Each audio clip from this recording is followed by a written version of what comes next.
Ne vivra pas de pain seulement, mais de toute parole qui sort de la bouche de Dieu.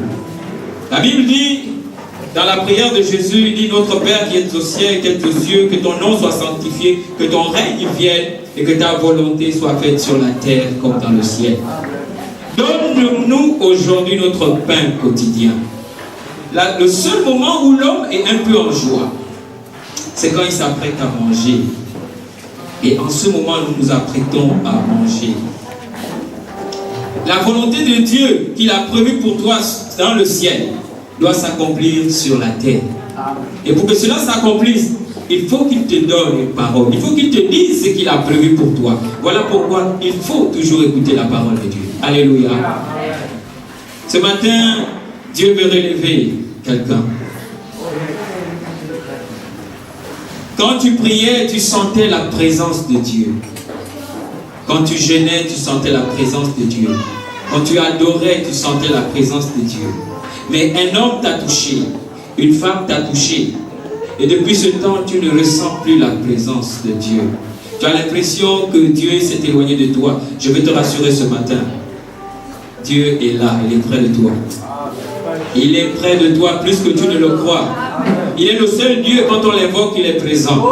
Il a donné l'environnement de la foi. C'est là où il se trouve. Il dit, si tu crois, tu verras ma gloire. Il est là ce matin. Il est près de toi. Il est prêt à te faire du bien. Alléluia. Nous voulons voir ce matin ensemble notre seul appui devant l'obstacle. La culpabilité est un obstacle. Lorsque tu es tombé et que tu réalises que tu avais un bon élan avec le Seigneur et que à cause de cette erreur, tu sens que Dieu s'est éloigné de toi. Dieu dit, si tu as confessé, je ne vois plus ton péché. Je te vois toi et je te veux ce matin. Je veux que tu reviennes à moi. Oublie ce qui s'est passé et réalise en cela que ce n'est pas par ta force, ni par la puissance, mais c'est par mon esprit que tu peux marcher en chrétien. Alléluia. Notre seul appui devant l'obstacle. Nous voulons lire Zacharie. Nous sommes dans le livre de Zacharie. En son chapitre 4. Zacharie chapitre 4. À partir du verset 6 à 7. Alors il reprit et me dit, c'est ici la parole que l'Éternel adresse à Zorobabel. Ce n'est ni par la puissance, ni par la force, mais c'est par mon esprit, dit l'Éternel des armées. Qui es-tu, grande montagne, devant Zorobabel? Alléluia. Il y a une particularité. Lorsque Dieu veut intervenir dans nos vies, il prend un attribut, il prend un nom par lequel il se présente à nous. Et ici, Dieu se présente comme l'Éternel des armées. Ça signifie qu'il y a combat. Ça signifie qu'il derrière il y a victoire. Ça signifie qu'il veut changer une situation. Et quand il veut changer, il vient combattre pour toi. Alléluia. Les obstacles dans nos vies. Les obstacles, c'est ce qui arrête. C'est ce qui m'empêche d'avoir un résultat. Les obstacles, c'est un manque. C'est une insuffisance. C'est un événement imprévu. C'est un blocage. C'est quelque chose ou c'est quelqu'un entre griffes qui empêche d'atteindre mon résultat. C'est quelque chose qui résiste lorsque je vais avancer. L'obstacle a une forme. L'obstacle a une forme. L'obstacle peut être émotionnel, sentimental, relationnel, culturel, physique, financier. L'obstacle vit, l'obstacle grandit. Et son but, en tant qu'obstacle, c'est l'obstacle qui parle ici. Il dit que son but, c'est pour que tu n'avances plus. Son but, c'est pour arrêter ton destin. C'est le but de l'obstacle. L'obstacle existe depuis la Genèse jusqu'à Apocalypse. Il n'y a pas de vie sans obstacle. Dieu a regardé la terre La Bible dit que la terre était informe et vide. Il n'y avait rien.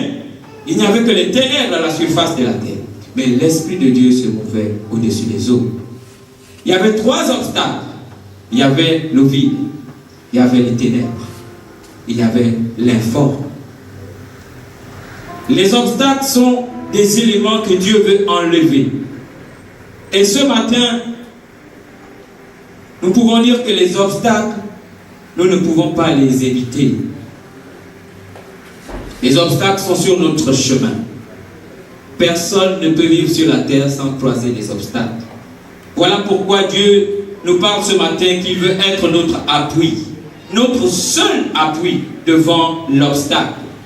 Quel est l'obstacle par lequel tu passes? Es-tu affligé? Manques-tu de réussite? As-tu besoin d'argent? Cherches-tu un travail? Es-tu en conflit avec tes parents? C'est un obstacle. Et Dieu veut ôter l'obstacle ce matin. L'obstacle vit, il grandit. Ça veut dire que si tu ne fais rien, la montagne continuera à grandir. Et tant que tu n'as pas réglé, rien ne pourra changer. L'obstacle, on ne le fuit pas. L'obstacle, on l'affronte. Voilà pourquoi Dieu se présente à nous ce matin comme l'Éternel des armées. Alléluia. Il est l'Éternel des armées. Les promesses non encore accomplies sont des obstacles. Dieu m'a dit que je serai ceci. Dieu m'a dit que je ferai cela. Dieu m'a dit je vais croiser quelqu'un. Mais depuis là, ça ne s'accomplit pas. Ça devient un obstacle pour ma vie. Les promesses non comprises sont aussi des obstacles dans ma vie. L'obstacle est toujours devant. Il t'attend. Mais ce que tu dois comprendre ce matin, c'est que ton message, quand tu vois l'obstacle, c'est que Dieu veut t'amener quelque part. Ton message ce matin, c'est que quand tu vois l'obstacle, Dieu veut te faire changer de niveau. Alléluia. L'obstacle n'est là que pour te faire grandir. Alléluia. L'obstacle est là pour faire ressortir le caractère de Christ en toi. L'obstacle est là pour faire ressortir le fruit de l'esprit. Tu ne peux pas ressembler à Christ sans tester. Sans te tester. Alléluia. Je vais continuer par une histoire. J'étais en terminale et je m'apprêtais à passer le bac. 3 mois avant de passer le bac,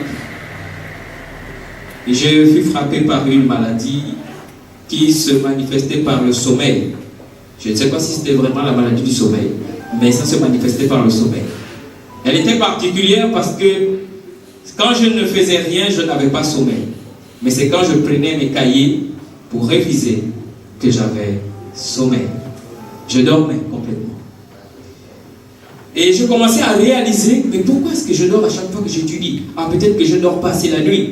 Bon, je vais commencer à bien dormir la nuit, comme ça la journée je pourrai étudier. Je dors bien la nuit, les 8 heures de sommeil, mais en journée, il est impossible pour moi de lire. Une fois que je prends la copie, et que je regarde la copie, mes yeux se ferment. Je dis non, c'est peut-être, je trempe la tête dans l'eau, je mets la copie dans du papier plastique et je me mets à lire, les yeux se ferment. Je dis c'est anormal.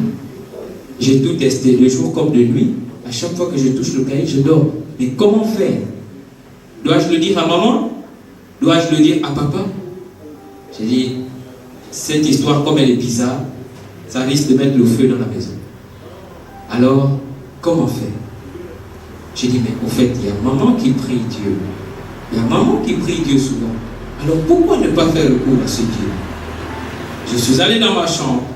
Je me suis mis sur mon lit à genoux et j'ai commencé à prier. Pendant que je priais, le lit sur lequel j'étais a commencé à trembler. Je me suis dit non, c'est parce que je suis à genoux. Alors je vais m'asseoir. Je me suis assis, mais le lit a continué à trembler. Je n'ai pas eu peur. J'ai continué à prier. Et j'ai prié pendant 3 jours. Et chaque jour, l'intensité diminuait jusqu'à ce que le tremblement a disparu. Alléluia. Et quand ça a disparu, j'ai repris mes cours, c'était devenu limpide. Je pouvais lire à nouveau. Alléluia. Il n'est pas un Dieu merveilleux. Il est merveilleux. Mais il ne s'est pas arrêté là. J'ai réalisé que je ne pouvais plus vivre sans Dieu. Alors je lui ai donné ma vie. J'ai dit, Seigneur, je reconnais que tu es Dieu. Et je reconnais que tu es puissant. Alors, je sais que tu m'as délivré à 3 mois du bac. Pas pour que je rate encore le bac. C'est pour que je gagne le bac. Mais je te demande une chose.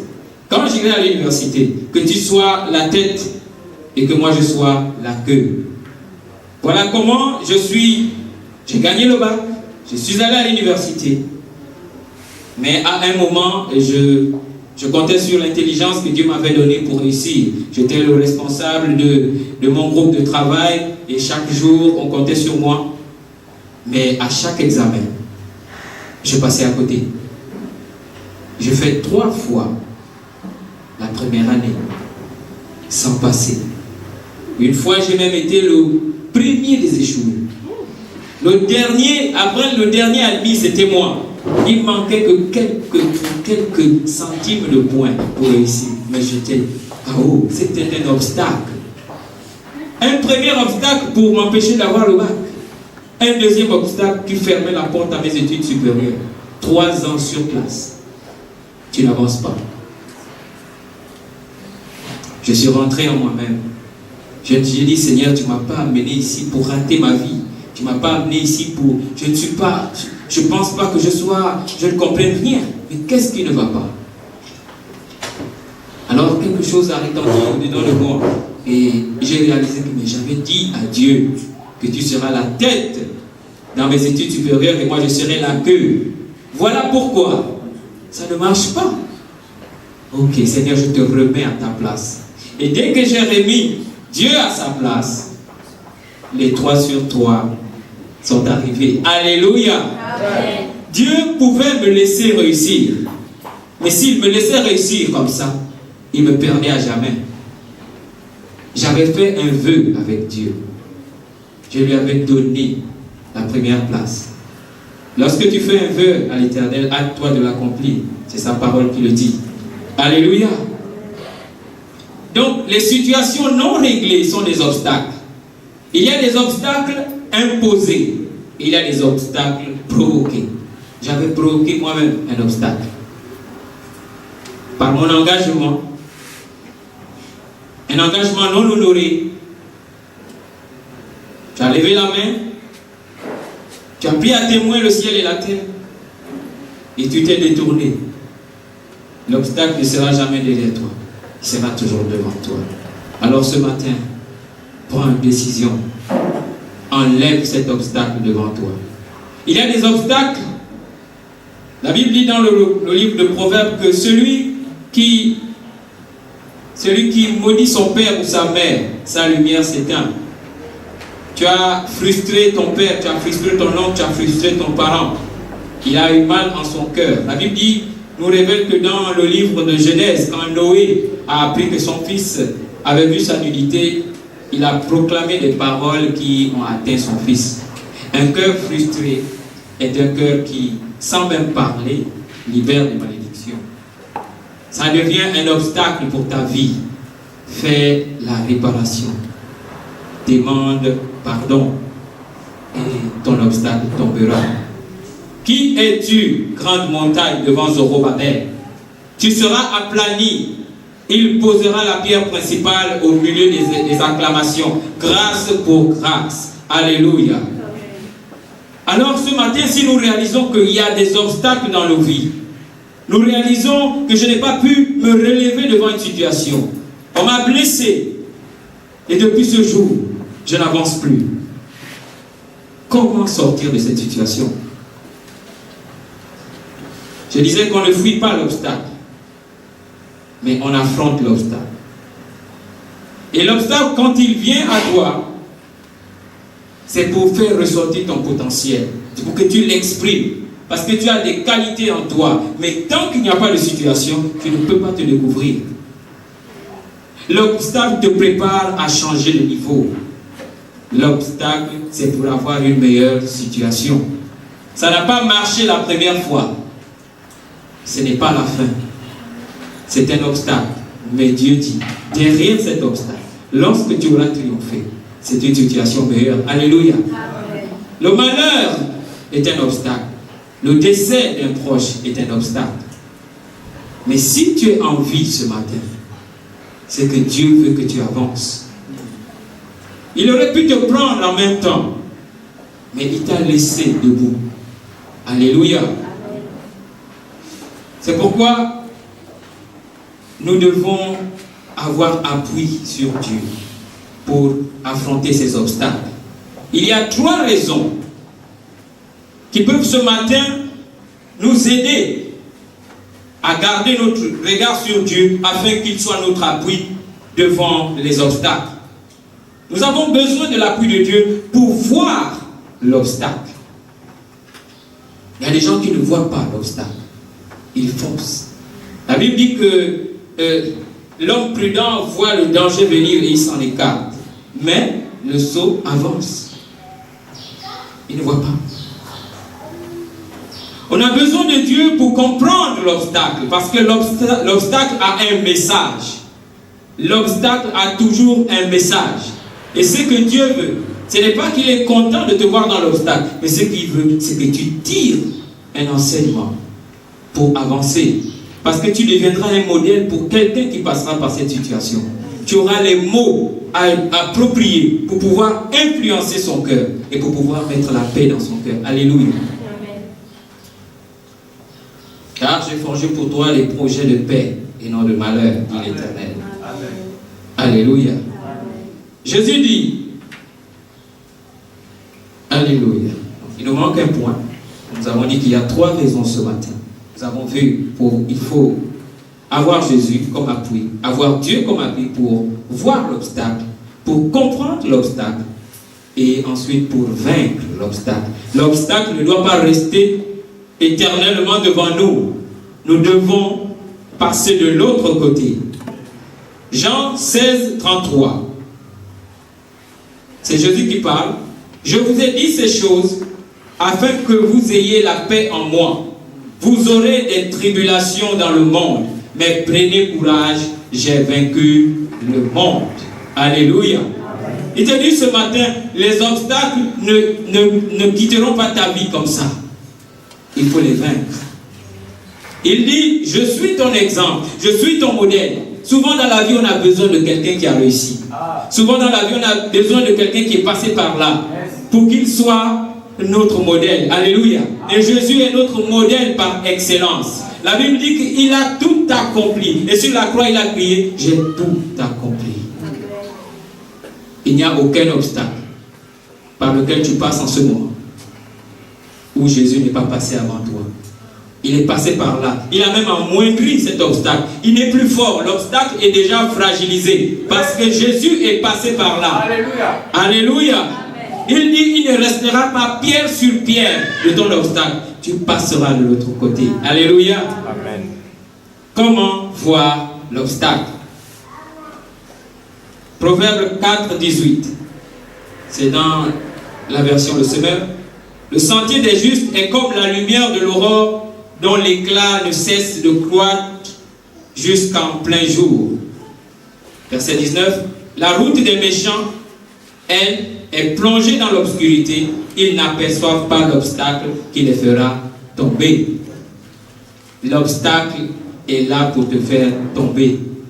Mais toi, tu dois l'écraser. Psaume 119, verset 105. Ta parole est une lampe qui guide tous mes pas. Elle est une lumière éclairant mon chemin. Si je suis dans la lumière, il sera difficile pour moi de trébucher. Si je suis dans la lumière, il sera difficile pour moi de tomber. Et Dieu dit, je suis ta lumière. Ma parole est ta lumière. Si tu veux être éclairé, reste dans la parole. Lis la parole. On ne vient pas en Christ On ne s'arrange pas pour venir en Christ. On vient en Christ pour être arrangé.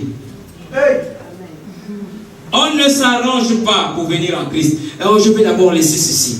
Je vais d'abord faire ceci. Je vais laisser cela. Et ensuite, je viendrai. Il dit non, tu n'as pas compris. Viens et moi, je vais t'arranger. Alléluia. C'est un obstacle lorsque tu veux t'arranger avant de venir rencontrer Dieu. La Bible dit, quand nous lisons la Bible, nous voyons qu'Israël était un peuple rebelle, un peuple au goût raide, un peuple boudeur. Mais lorsque nous lisons le livre de Nombres, quand Dieu parle par Balaam, il dit qu'il ne voit aucune iniquité en Jacob, aucune injustice. Et Dieu nous appelle ce matin des sacrifices vivants. Alléluia. Sans défaut, sans tache, ni ride, ni rien de semblable. Alléluia. Ne t'arrange pas. Viens vers le Seigneur et Dieu va t'arranger. Merci Seigneur. Est-ce que quelqu'un peut dire merci Seigneur? Merci, Seigneur. Je veux que tu m'arranges. Je veux que tu m'arranges. Quand sa parole est en toi, tu deviens lumière du monde. Tu deviens toi aussi un modèle que les autres doivent suivre. Alléluia. Comme c'est beau de marcher avec Jésus. Comment voir l'obstacle? Est-ce que tu vois maintenant ton obstacle? Est-ce que tu le vois maintenant? Tes yeux sont ouverts. Tu le vois. Commence à le voir parce qu'à la fin de cette prédication, il faut qu'il tombe. Alléluia. Il faut qu'il tombe. Il va tomber. Qui es-tu, grande montagne, devant Zorobabel? Tu seras aplani.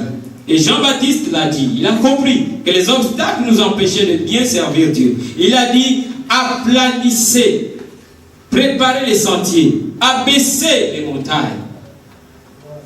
Aucun obstacle ne doit rester debout ce matin. Obstacle financier, obstacle matériel, obstacle d'infertilité, obstacle d'improductivité, obstacle. Vous tombez maintenant au nom de Jésus. Au nom de Jésus, vous tombez. Alléluia. Comment comprendre l'obstacle? On ne peut pas vaincre quelque chose qu'on ne comprend pas. David a regardé Goliath. En regardant Goliath, il a détecté la faiblesse de Goliath. Il a pris la plus petite chose qui pouvait vaincre Goliath, une pierre. Souvent devant l'obstacle, à cause de la taille de l'obstacle, on a l'impression de venir aussi avec toute une taille à peu près équivalente. Avec Dieu, ça ne marche pas. Avec Dieu, c'est le faible qui brise le fort. Alléluia. Alléluia. C'est le faible qui brise le fort. Il dit une parole douce calme la fureur. C'est le faible qui détruit le fort avec Dieu. Nous avons besoin de comprendre l'obstacle. Dieu veut que l'on grandisse, que l'on tire un enseignement. Voilà pourquoi il permet que tout obstacle devant nous soit d'abord compris. Et une fois que vous avez compris l'obstacle, il commence même à s'effriter de lui-même. Il commence à avoir des fissures. Parce qu'il sent que ça ne va plus. C'est la parole de Dieu. C'est la puissance de la parole de Dieu qui commence à l'ébranler. Alléluia. Avec Dieu, ce n'est pas la force. Avec Dieu, ce n'est pas la force. Il a plu à Dieu d'équiper Samson, un homme faible, un homme simple, qui pouvait soulever des portails, qui pouvait tout soulever devant lui, qui pouvait casser les mâchoires de lion. Samson on lui avait donné un interdit de ne pas couper ses cheveux. Mais le jour où il a coupé, il a perdu toute sa force. Mais Dieu voulait lui montrer que mais ta force n'est pas dans tes cheveux, ta force est en moi. Reviens à moi. Et tu briseras l'obstacle. Alléluia. Samson a brisé son obstacle. Alléluia. David a brisé son obstacle. Et ce matin, je veux briser mon obstacle. Amen. 2 Chroniques 1:10. Accorde-moi donc maintenant la sagesse et la connaissance nécessaires pour que je sache comment me conduire à la tête de ce peuple. Car qui pourrait gouverner ton peuple qui est si grand? C'est Samuel, c'est le fils de David qui parle. Salomon, et il a besoin de sagesse pour comprendre. Il a besoin d'intelligence pour comprendre. Un problème non compris prend du temps à disparaître. Un problème non compris prend du temps à disparaître. J'ai fait 4 années, puisque là, à partir de l'année où j'ai réussi, donc 4 années en première année. Un tome 4. 4 années pour réussir. Aujourd'hui, je célèbre Dieu, alléluia. C'est des choses anciennes sont passées. Mais il fallait que je comprenne pour faire tomber l'obstacle. L'obstacle n'a pas forcément besoin de connaissances, de force physique. L'obstacle n'a pas besoin d'expérience. L'obstacle a besoin de Dieu pour être brisé. Proverbe 2, 10 à 13. Car la sagesse viendra dans ton cœur, et la connaissance fera les délices de ton âme. La réflexion veillera sur toi, l'intelligence te gardera, pour te délivrer de la voie du mal, de l'homme qui tient des discours pervers, de ceux qui abandonnent les sentiers de la droiture afin de marcher dans des chemins ténébreux. Si tu ne t'approches pas de Dieu, si tu ne t'appuies pas sur Dieu, un moment à cause de l'obstacle, tu vas commencer à sombrer dans les ténèbres. Tu vas abandonner la voie de la droiture. Tu vas chercher des raccourcis. Mais le raccourci n'enlève pas le problème. Le raccourci cache le problème. Parce qu'en fait, les ténèbres se placent tout autour de toi. Tu crois que le problème n'est plus là. Tu ne le vois plus parce qu'il fait noir. Mais le problème est là. Tant que tu ne l'as pas réglé, ta situation ne s'améliore pas. Il faut rechercher dans la Bible. Quand vous avez une situation, vous repartez dans la Bible. Salomon a dit, il n'y a rien de nouveau sur la terre. Quelqu'un est passé par là avant toi. Quelqu'un a vécu cette situation avant toi. Il y a un exemple dans la Bible. Repars. Qu'est-ce que Dieu dit de ce problème, de cet obstacle, de cette situation dans sa parole? Il y avait quelqu'un qui était en prison. Il avait été saisi. Et on l'a mis en prison, il s'en voulait, il dit, mais j'ai rien fait, on m'a mis en prison. Et ensuite, il est rentré à lui-même et dit, mais puisque je sers Dieu, Dieu voit tout. Au moment où on m'attrapait, il me voyait. Au moment où on m'emmenait, il me voyait. Il pouvait me délivrer. Mais pourquoi il a permis que je rentre dans cette cellule? Il a commencé à s'examiner. Il dit, il n'y a pas de bruit, je suis quand même coupable quelque part. Dans un problème, ne recherchez pas la faute chez les autres. Il y a forcément quelque chose en vous. Mais si vous ne voyez que l'autre, Jésus était clair. Comment veux-tu voir la paille qui est dans l'œil de l'autre et la poudre qui est dans la sienne, tu ne vois pas dans le tien? Tu as forcément quelque chose de plus gros que ce que tu vois dans l'autre. Oh, ce sont les autres. Oh, ce sont les autres. Oh, ce sont les autres. Et Dieu dit, mais toi, c'est quoi ton problème? C'est quoi ton problème? Alors cet homme est rentré en lui-même. Il dit, bon, j'ai certainement aussi fait une faute, je mérite ça. Mais maintenant, Seigneur, comment faire pour sortir de là? Qu'est-ce que je dois faire? Tu m'as amené ici, pourquoi? Tu aurais pu permettre qu'on me frappe même dehors et on me laisse. Mais pourquoi me saisir et m'emmener dans ce lieu? Alors il a commencé à ouvrir les yeux. Il a regardé, il a vu le besoin des prisonniers.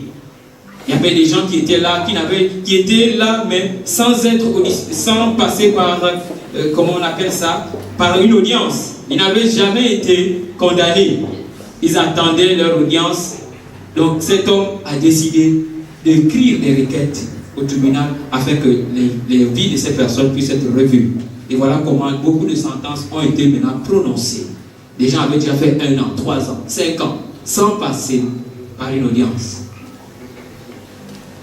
Ensuite, il a dit, ok, je crois que j'ai fini ma part ici. Qu'est-ce que je dois maintenant faire? Il est encore rentré en lui-même. Il dit, mais ça c'est un obstacle. Je ne suis pas appelé à rester en prison toute ma vie. Comment sortir d'ici? Est-ce que je dois attendre qu'on me donne une peine? Qu'on m'inflige une peine de combien d'années? J'ai des choses à faire dehors. Alors quand il s'est allongé, il a regardé dans la cellule. Il a vu qu'au-dessus, le plafond, ce n'était pas un plafond, c'était des barres de fer. Il a vu au niveau de la porte, elle était en fer avec une fenêtre avec des barres. Et voilà comment il va dans le livre de Daniel. Et la Bible dit dans le livre de Daniel qu'il y avait une quatrième bête qui était très féroce, très méchante, et qui était capable, qui avait des dents de fer et des griffes d'acier, et qui détruisait tout sur son passage. Il a compris que chez moi, le quatrième obstacle que Dieu a mis devant moi, c'est la prison. Les dents de fer et les griffes des reins, c'était la cellule dans laquelle il se trouvait. Alors il est allé rechercher dans la Bible comment sortir de cette cellule. Il a trouvé dans le passage que c'est sans le secours d'une main que Dieu lui-même a réglé les comptes à cette bête. Il a ôté sa puissance et il l'a détruit. Alléluia. Alors il n'a plus forcé, il a commencé à adorer Dieu. Et pendant qu'il adorait Dieu, quand il dort la nuit, il voit dans un songe, la porte de la prison est ouverte. Un deuxième soir, il voit la porte de la prison est tombée. Il a compris qu'il devait partir. Alléluia. Et les jours n'ont plus duré, cet homme est sorti de prison. Alléluia. L'obstacle doit être compris afin de délivrer plusieurs. Dieu te choisit pour vivre un obstacle, non pas seulement pour toi, mais pour la multitude. Il a choisi 12 personnes pour vivre l'obstacle. Mais ces 12 nous ont amenés jusqu'ici. Alléluia. Amen. Alléluia. Amen. Alléluia. Amen. Est-ce que quelqu'un fait tomber son obstacle ce matin? Amen. Est-ce que quelqu'un voit son obstacle tomber ce matin? Amen. Alléluia. 1 Chronique 16, 9. Car l'Éternel étend ses regards sur toute la terre pour soutenir ceux dont le cœur est tout entier à lui. Tu dois comprendre cela. Et tu n'es pas seul devant l'obstacle. Il te soutient. Ce n'est pas la main d'un homme. Ce n'est pas la main d'un parent. Ce n'est pas la main d'un ami. C'est la main du Tout-Puissant. Et il se présente à toi comme l'Éternel des armées. Quand il vient en Éternel des armées, c'est parce qu'il y a combat. La montagne doit tomber. Alléluia. Comment vaincre l'obstacle? Comment nous pouvons vaincre l'obstacle? Pour vaincre l'obstacle, il faut croire, il faut avoir la foi. Croire aux promesses de Dieu pour ma vie. Croire aux promesses de Dieu pour ma vie. Dieu peut te faire une promesse. Et souvent, Dieu utilise les promesses pour te montrer une situation qui est derrière l'obstacle. Parce qu'il sait que l'obstacle viendra et tu vas vouloir reculer. Mais il va te dire, mais je t'ai montré quelque chose qui est après l'obstacle. Ça signifie que l'obstacle doit tomber. Alléluia. Il nous montre des situations futures de notre vie. Pas pour rien. Parce qu'il y a des situations avant qui viendront, qui vont vouloir nous faire douter de ce que Dieu a dit. Mais Dieu ne ment pas. Alléluia. Il accomplit toujours ce qu'il a annoncé. La promesse devient un obstacle lorsqu'elle n'est pas accompagnée de recommandations. Tu te perds dans la promesse. Tu te précipites. Tu te casses la figure. Je m'apprêtais en 2006. J'ai reçu que je pouvais venir au Sénégal pour continuer mes études. Alors j'étais tout excité parce que quand Dieu parle, il accomplit. J'ai pris le dossier, je suis allé déposer pour demander un stage pour venir au Sénégal. Et dès que j'ai déposé le dossier, j'ai commencé à faire mes bagages. J'ai fait mon sac. J'étais prêt. Et j'ai envoyé quelqu'un aller regarder les résultats. J'ai dit, va regarder. Mon nom est là-bas. Il dit, je regarde, je ne vois pas ton nom. J'ai dit, si, regarde bien. Mon nom est là. C'est là. Il regarde, il dit, frère, en fait, il n'y a pas ton nom. J'ai dit, comment il n'y a pas mon nom? C'est pas possible. Dieu ne ment pas. J'appelle le secrétariat, on me dit, en fait, votre dossier a été rejeté depuis le départ, quoi. C'est même pas arrivé là-bas. J'étais bouleversé. J'étais renversé. Je ne comprenais pas que Dieu qui parle, comment est-ce qu'il peut ne pas accomplir sa parole? Mais il m'a donné cette promesse et il n'y avait pas de recommandation. Je n'ai pas cherché la recommandation, que ce sera quand et qu'est-ce que je ferai d'abord entre-temps. J'étais pressé seulement de partir. Quand Dieu nous donne une promesse, il veut d'abord nous équiper de manière à ce que nous soyons capables de gérer la promesse qu'il nous donne. Amen. Alléluia. Ne te précipite pas si tu as reçu une parole de Dieu. Ne te précipite pas. Il dit, quel que soit le temps, elle s'accomplira. Mais recherche qu'est-ce qui est attaché à cette promesse. Est-ce que tu as d'abord besoin d'une compagne pour pouvoir aller? Est-ce que tu as d'abord besoin de finances pour partir? Est-ce que tu as besoin de t'asseoir dans le ministère avant de partir? Il y a toujours quelque chose à faire, une recommandation. Attends la recommandation. Recherche la recommandation. Et quand tu l'as, alors tu peux partir. Le jour où ça s'est accompli, en fait, je savais que ça s'accomplissait. Je ne forçais même plus. Et pourtant, la situation était bizarre. Mais je savais que là, c'était bon. Et même ce jour-là, on nous appelle, on me dit, écoute, il y a un dossier qui a été rejeté. J'ai l'habitude, en déposant un dossier, je fais une copie. Donc je vais vérifier ma copie. Et je constate que pour la première fois, je n'ai pas signé sur la demande. Elle n'est pas signée. Sur le formulaire de demande de stage, n'est pas signé. Et c'est bien écrit. Ça stipule tout formulaire. Non pas qu'on a fait, comme on dit souvent là. Oui, non conforme. Sera tout simplement rejeté. Et là, c'est fini. C'est moi qu'on l'a pas rejeté. Mais quelque chose me disait, c'est l'année, c'est ta saison, tu t'en vas. Et on a encore appelé, on a dit, non, en fait, c'est quelqu'un d'autre. C'est pas toi. Alléluia. Quand Dieu fait, il fait toujours au-delà de ce que tu penses. Tu pensais que c'est ta signature, parce que tu as mis la signature, que tu devais dire que non, on ne m'a pas rejeté parce que je n'ai pas signé, parce que j'ai signé. Non, il dit, il permet que tu ne signes pas, parce qu'il ne donne pas sa gloire à un homme. Alléluia. Alléluia. Donc, il a préféré que je ne signe pas pour que je sache que quand tu ne signes pas, on te rejette logiquement. Mais comme moi j'ai parlé, tu t'en vas. Alléluia. Est-ce que quelqu'un peut s'en aller ce matin? Et passer son obstacle ce matin? Il est là, plus proche que tu ne le crois. Il n'attend qu'un mot de ta part. Seigneur, je m'abandonne à toi. Fais ce que tu as prévu de faire. Fais. Nous étions en train de préparer un mariage. Nous étions en train de préparer un mariage et je priais pour ce mariage. Et dans la nuit, je fais un songe où je vois à la fin du mariage, pendant qu'on range les chaises et tout, j'étais membre du protocole, un frère malade, on est en train de prier pour lui. Je me lève en sursaut, je dis, qu'est-ce que ça signifie? Le mariage, c'est pas normal. Je prie pour la situation. Et j'arrive au lieu de la cérémonie, tout se passe bien, les mariés s'en vont, on reste en train de ranger les chaises, et tout à coup, la scène se produit. Les frères font un attroupement, ils sont en train de prier pour quelqu'un. J'arrive, c'est le même frère que j'avais vu dans le songe. Je dis, qu'est-ce qui se passe? Oh, il a des souvenirs, des violents maux de tête, ça ne va pas. Je dis, mais est-ce que je peux prier? Ils disent, mais c'est ce qu'on est en train de faire, on est en train de prier. Je dis, oui, mais est-ce que je peux prier? Ils ont dit, bon, ok, prie. J'ai juste posé mes mains sur sa tête. Je dis, Saint-Esprit, fais ce que tu as décidé de faire. J'ai enlevé mes mains, le frère était guéri. Alléluia. Amen. Alléluia. Amen. L'obstacle choisit toujours sa personne pour faire tomber, pour qu'elle tombe. Dieu ne t'enverra pas un obstacle qui ne t'appartient pas.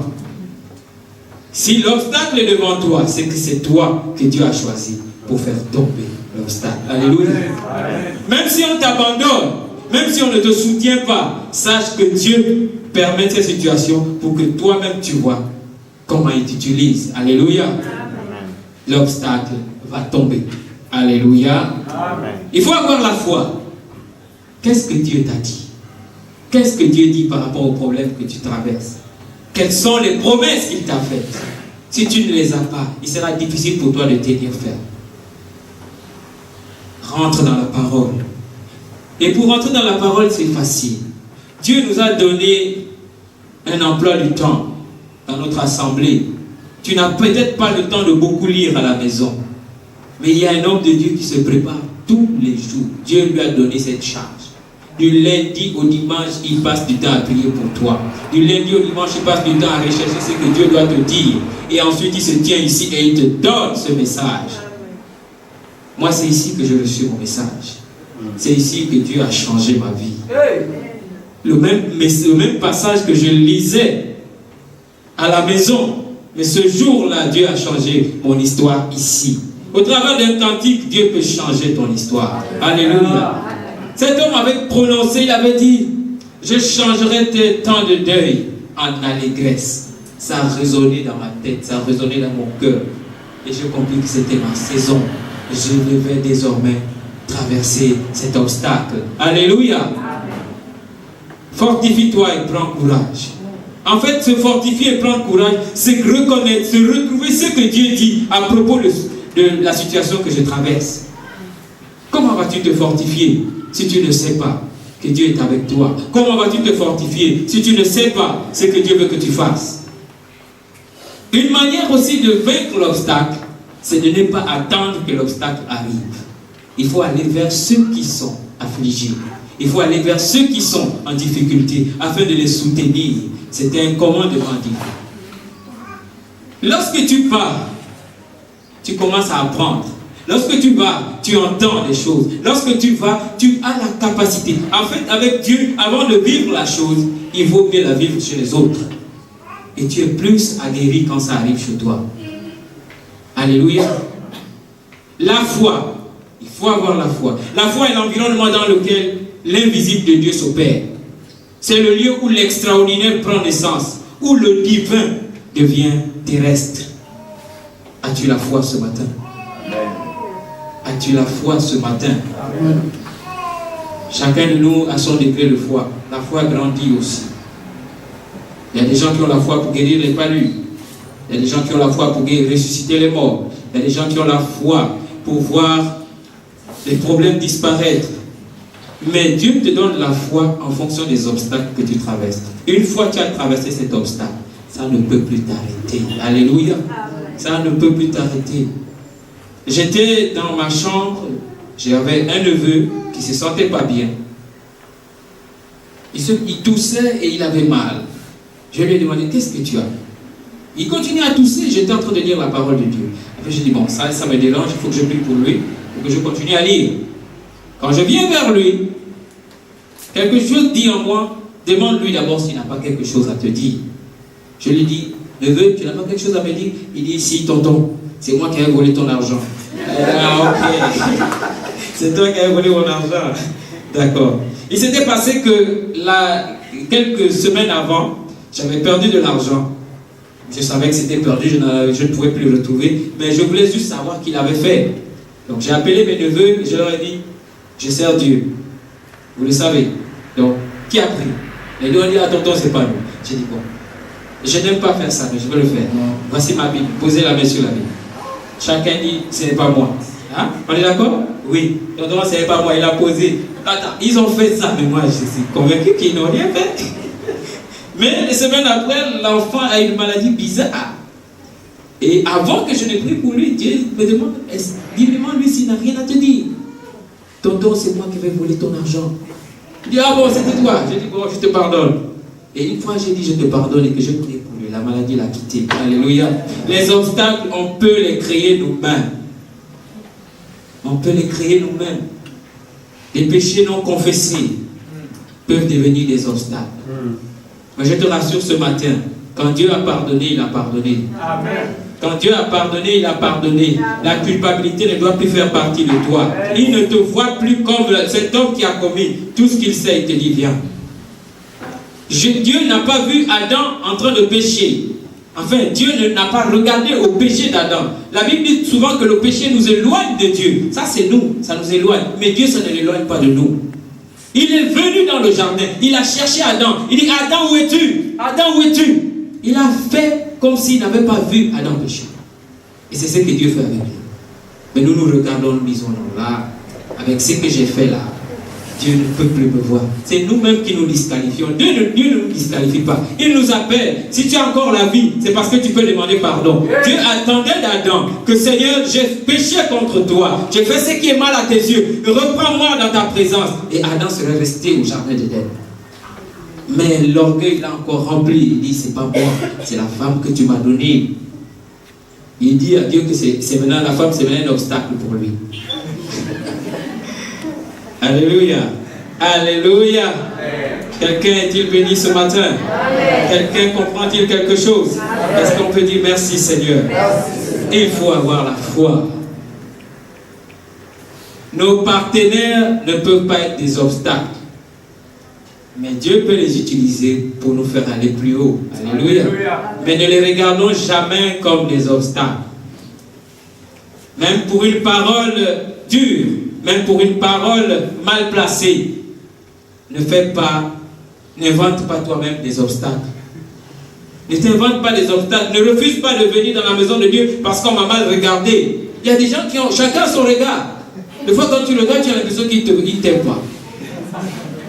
Mais c'est son regard qui est comme ça. Approche-toi de lui et demande-lui. J'avais quelqu'un, quand il brossait les dents, et qu'il te regarde, il est comme s'il était furieux.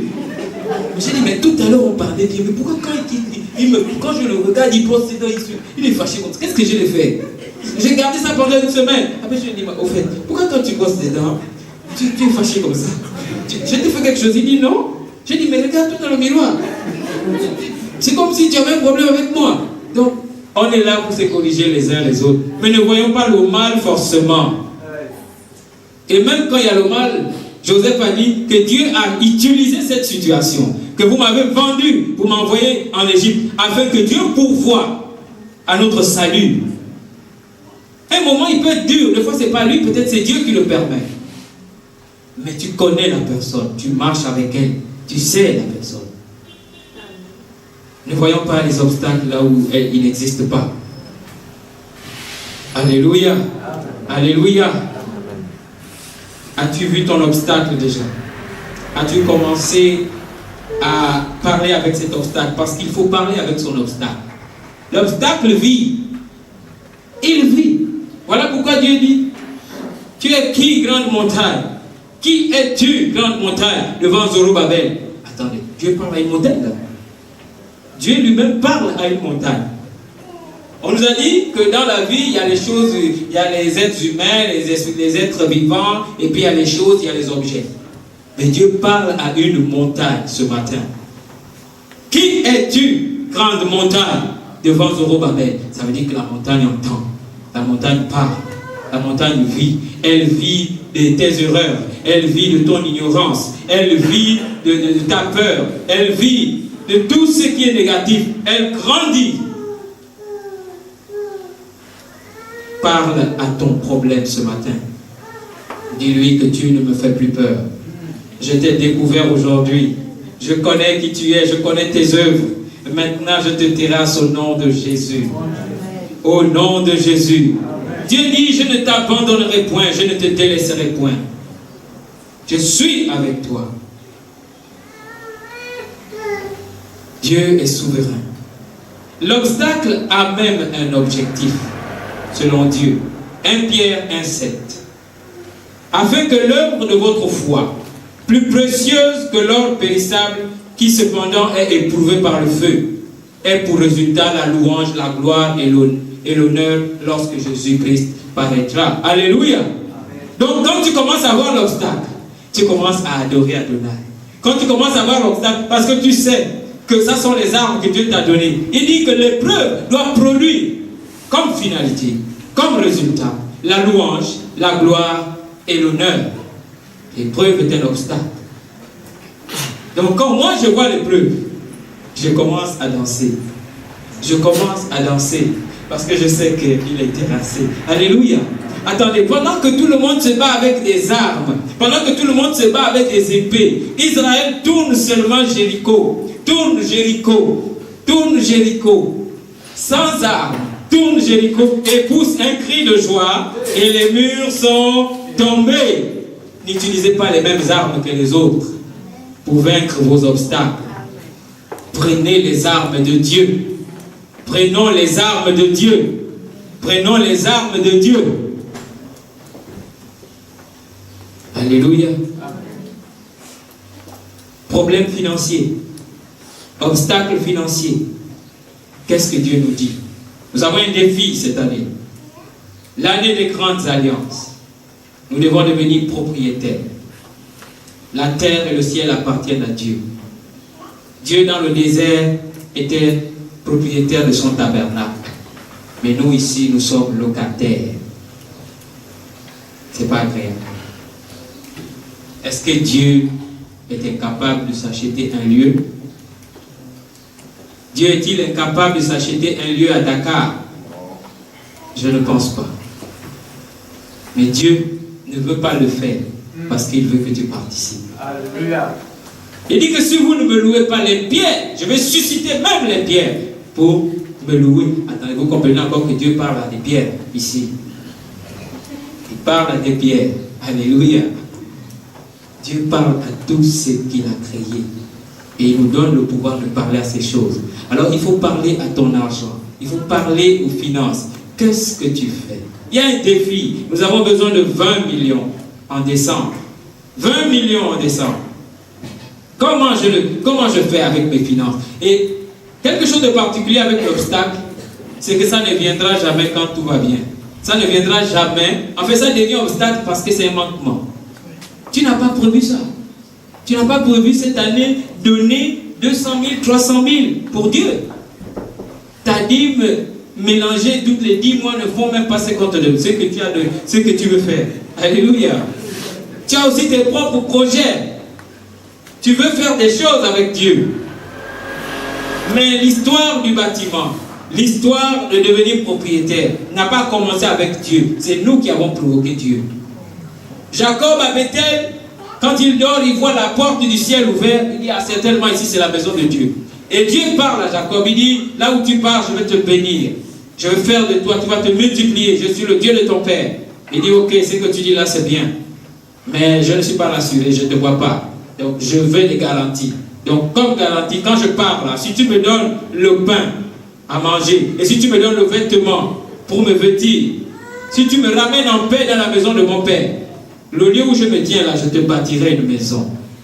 Dieu n'avait pas la pensée de vivre au milieu des hommes sur la terre, dans une maison. Mais c'est Jacob qui a provoqué Dieu.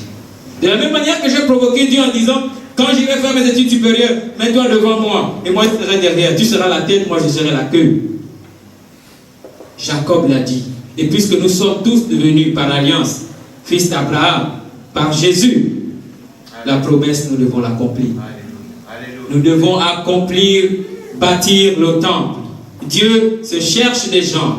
Il veut des cœurs disposés pour faire cette œuvre.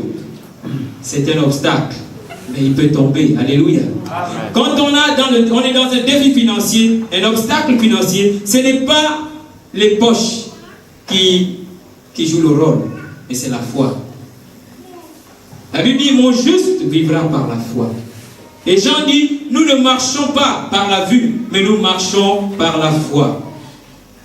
Et je donnais un conseil à un frère qui s'est marié il n'y a pas longtemps. Je lui ai dit que Dieu utilisera toujours ton épouse au travers des besoins qu'elle te fera, même si elle connaît la situation financière dans laquelle vous êtes. Pour que tu te souviennes souvent que tu ne dois pas compter sur tes poches, mais tu dois compter sur Dieu. C'est la foi que tu dois manifester. Les chrétiens ne se marient pas par moyen, ils se marient et ils vivent par la foi. Alléluia. Si tu commences à être suffisant, c'est que tu n'as plus besoin de Dieu. Et Dieu ne voit plus sa place avec toi. Laisse-toi conduire par Dieu. Accepte tous les besoins. Est-ce qu'on peut avoir ça? Dis-moi oui. Alléluia. Parce que le oui, c'est la foi. Alléluia. Et j'ai souvent compris qu'au travers de foi d'une demande, le miracle n'est pas loin. Mais Dieu veut seulement voir que je dise oui. Oui. Alléluia. C'est une autre dimension. Mais c'est ça la foi, la ferme assurance de ce qu'on espère. La démonstration de celle qu'on ne voit pas. Alléluia. As-tu la foi ce matin?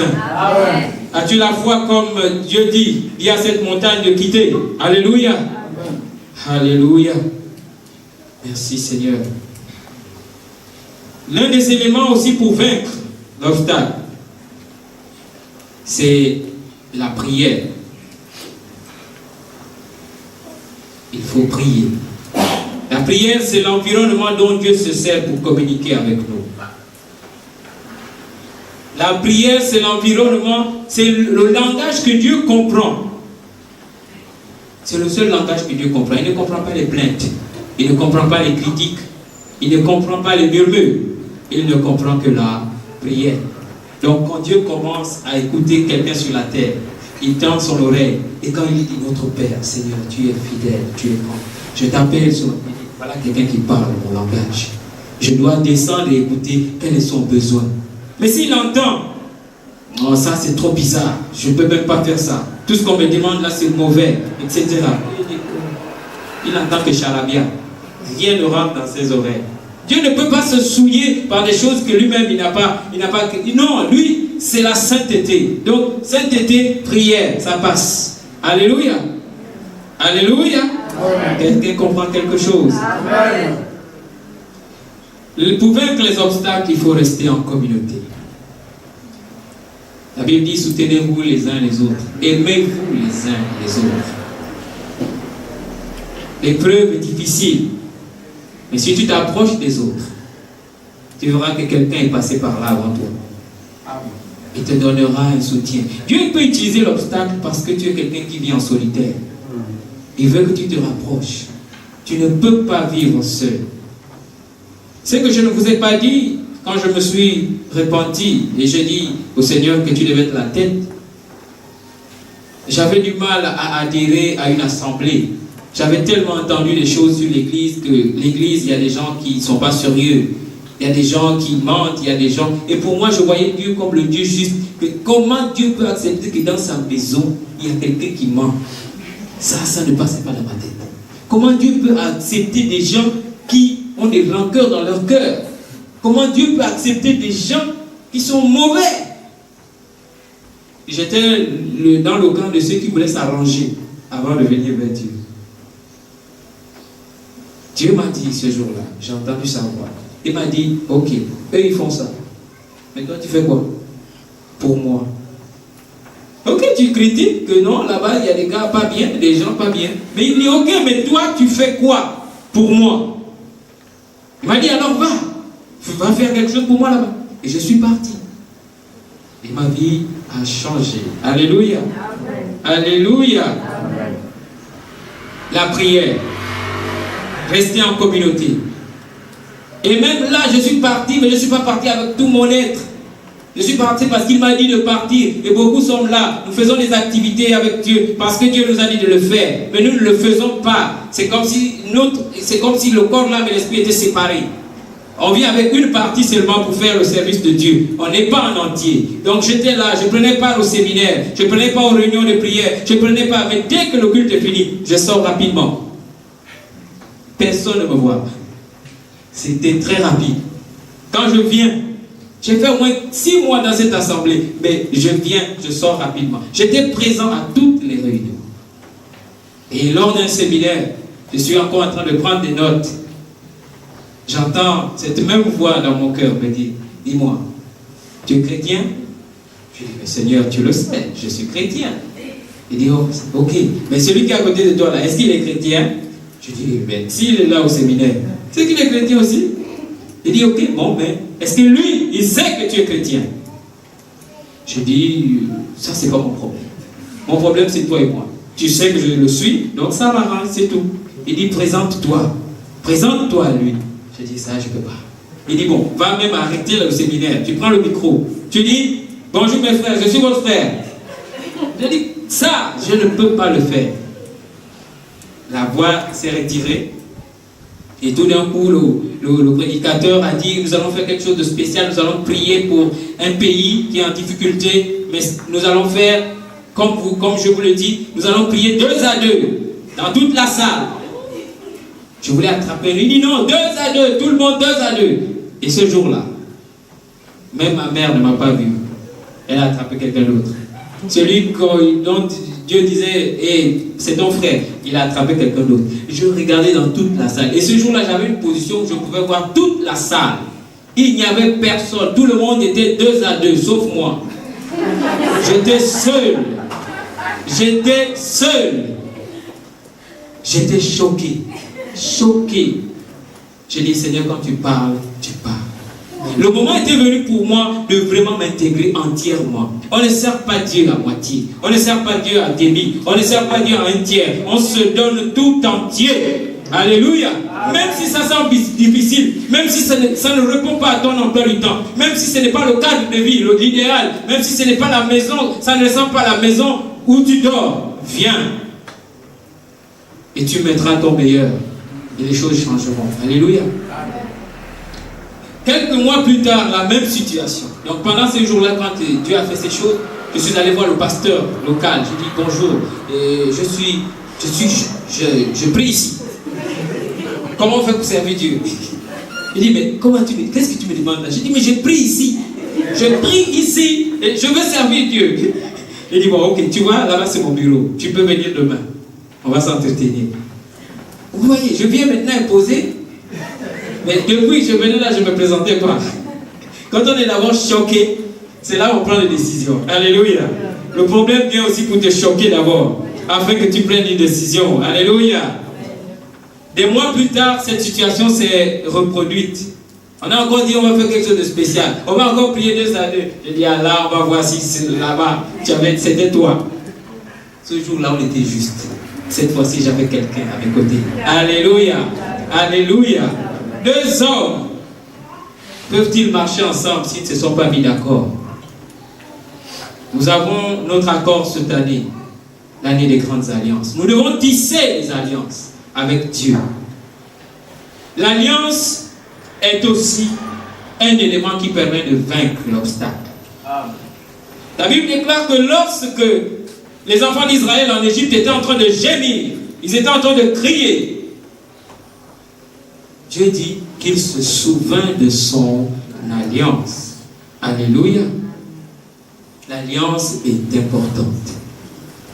Dieu se souvient toujours de son alliance. Je reste fidèle à l'alliance que j'ai faite avec vous, dit l'Éternel des armées. Agé 2, verset 5. L'alliance.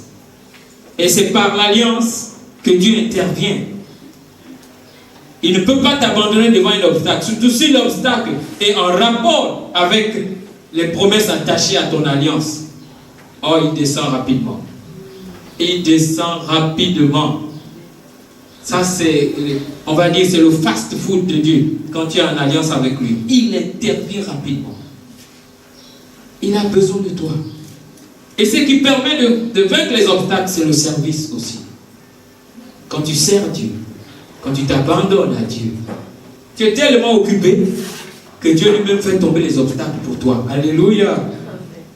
C'est l'histoire du peuple d'Israël quand il passait et que Balaam a appris, le roi de Moab a appris que Balak a appris que Israël devait passer par chez eux.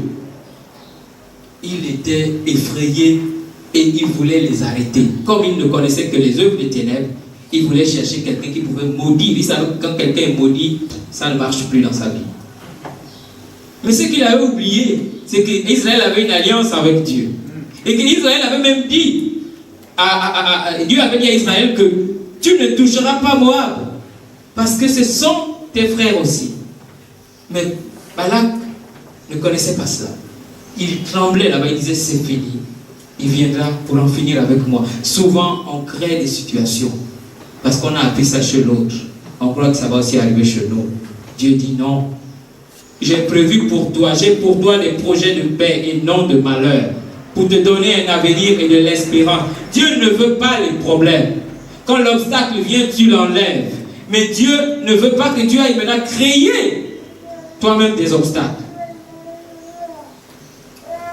Alléluia. Balak est tellement effrayé. Il est en train de chercher comment maudire Israël et il prend Balaam pour le faire. Mais quand vous lisez l'histoire, Israël n'est au courant de rien. Israël n'est au courant de rien. En fait, ça se passe ailleurs. Israël est en train de passer. À cause de l'alliance, Dieu n'a même pas besoin de te faire connaître tous les combats qu'il mène pour toi. Alléluia. Il combat pour toi. Il s'appelle l'Éternel des armées. Il est l'Éternel des armées. Alléluia. Pour vaincre l'obstacle, il faut devenir l'obstacle de son obstacle. Alléluia. Il faut devenir l'obstacle de son obstacle. L'objectif de l'obstacle, c'est d'arrêter. L'objectif de c'est trop fort. L'objectif de l'obstacle, c'est te terrasser, te voir par terre, marcher sur toi. La maladie, un obstacle.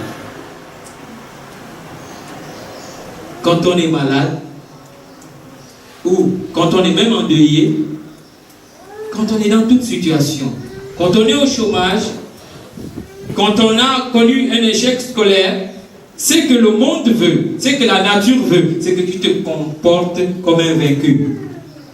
Tu ne vis plus, tu as honte même de regarder les autres. Ça, c'est le produit de l'obstacle. Il veut te voir comme ça. Mais la Bible déclare, soyez toujours joyeux. Toutes choses concourent au bien de ceux qui aiment Dieu. Il dit, or, vous êtes plus que vainqueurs par celui qui vous a aimé. Il n'a pas dit, oh, vous êtes plus que faiblard, plus que échoué par celui qui vous a aimé. Vous êtes plus que vainqueurs. L'obstacle n'est peut-être pas tombé, mais vous n'avez pas échoué. Combien de coups il faut donner à un arbre pour qu'il tombe? Combien de coups? Résister et tenez ferme. Alléluia. Pour terminer, je vais encore parler. C'est ma vie qui est un obstacle. Alléluia. Mais je suis devenu l'obstacle de l'obstacle. Vous devenez l'obstacle de l'obstacle lorsque vous êtes déjà passé par des événements et vous êtes capable que les autres deviennent aussi des obstacles, de leurs obstacles. Quand tu es malade, on veut que tu sois allongé. Quand tu es malade, on veut que tu ne fasses plus rien. Quand tu es malade, tu te donnes des excuses même pour venir dans la maison de Dieu. Je suis malade.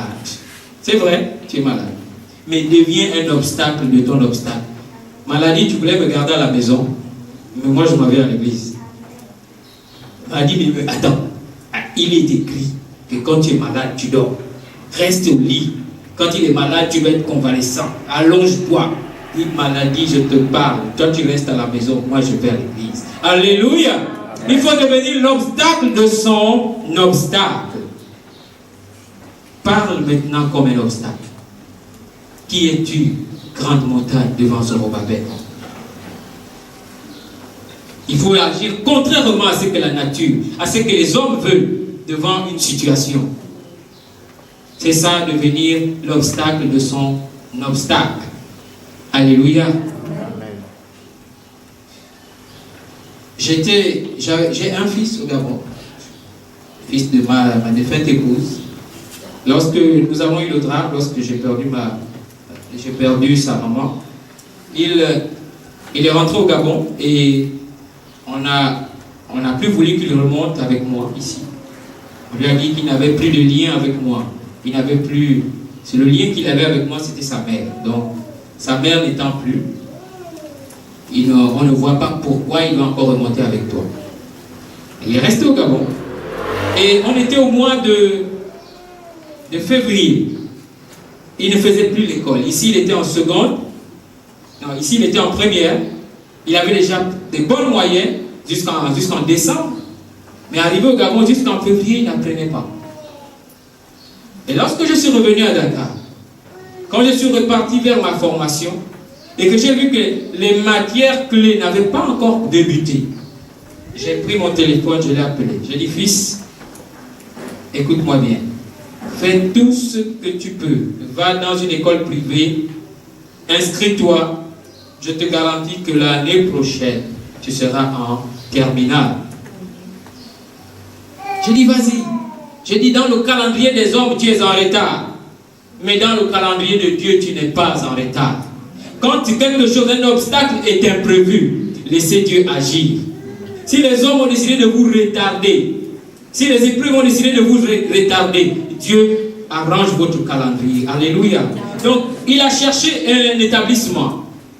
Il est allé dans cet établissement, on a payé, mais dans cet établissement, on lui a dit, écoute, on te prend juste comme ça, parce qu'on est à la moitié du deuxième trimestre. Au Gabon, ça marche en trimestre. On est à la moitié du deuxième trimestre, on ne voit pas comment on va encore te classer. Donc, tu restes là pour faire les cours et l'année prochaine, tu reprends la classe. Il m'appelle, il me dit, papa, voici ce qu'on a dit. Je dis, voici ce qu'on a dit. Je dis, qui t'a dit ça? Oh, ce sont les responsables de l'école. Je dis, est-ce que c'est Dieu qui te l'a dit? Il me dit non. Je dis alors, continue. Dieu ne t'a pas dit ça. Moi, je te dis, continue. Mets-moi tout ce que tu peux comme énergie et je te garantis. Gagne juste un trimestre et tu iras en terminale. Et il s'est donné. On a payé quelques cours de soutien. Il s'est donné. On n'a pas classé au deuxième trimestre. Au troisième trimestre, il a gagné. Et à la fin de l'année, l'extraordinaire que j'aime avec mon Dieu, le possible qui est en train de se réaliser, l'établissement décide d'organiser un 4e trimestre pour les retardataires. Alléluia. Et il gagne ce trimestre et il va en terminale. Aujourd'hui, il est à l'université. Alléluia. L'extraordinaire de Dieu. Je suis miracle. Je m'appelle bénédiction. Je m'appelle bonne nouvelle. Et ce matin, je suis venu te donner ce nom. Tu es bonne nouvelle. Tu es miracle. Alléluia. Alléluia. Qu'as-tu retenu ce matin? Qu'as-tu retenu ce matin? Notre vie n'est que bonne nouvelle. Notre vie n'est que bénédiction. Dieu ne nous a pas envoyés sur la terre pour nous maudire. Il nous a envoyés sur la terre pour nous bénir. Tu vas être béni ce matin. Dieu te dit, fais-moi confiance. Laisse-moi être ton seul appui devant l'obstacle.